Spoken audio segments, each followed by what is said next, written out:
Pertama-tama kami memohon maaf kepada Ibu Soimah jika merasakan tidak nyaman dan memiliki pengalaman yang tidak enak dengan pegawai kami. Ada 3 hal yang perlu kami jelaskan mengenai kasus ini karena sepertinya ada kesalahpahaman dengan Ibu Soimah.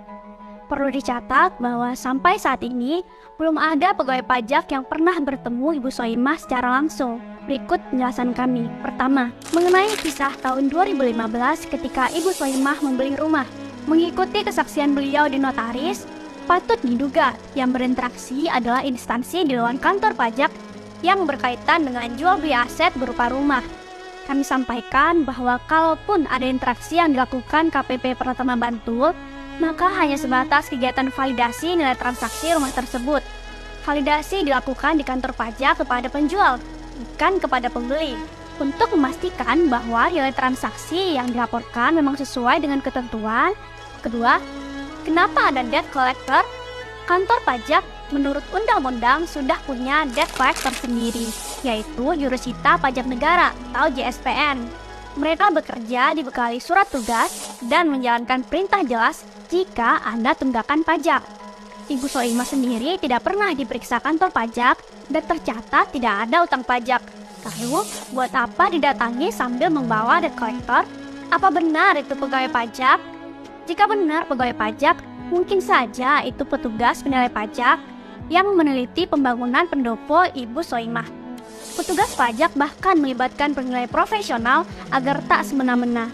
Hasilnya, nilai bangunan ditaksir 4,7 miliar rupiah, bukan 50 miliar rupiah seperti yang diklaim Ibu Soimah. Penting dicatat, kesimpulan dan rekomendasi petugas pajak tersebut bahkan belum dilakukan tindak lanjut.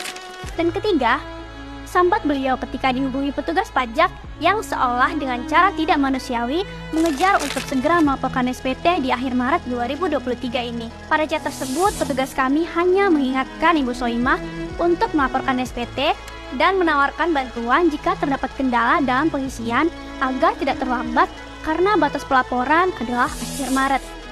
Kami telah menelusuri chat dan rekaman komunikasi melalui telepon dan WhatsApp dan mendapati dari awal hingga akhir petugas kami sangat santun dalam menyampaikan.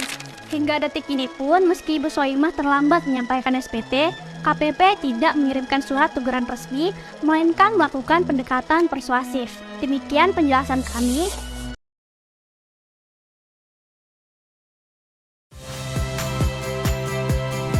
Saya Rahmat Ibrahim. Saksikan program-program Kompas TV melalui siaran digital, pay TV, dan media streaming lainnya. Kompas TV, independen, terpercaya.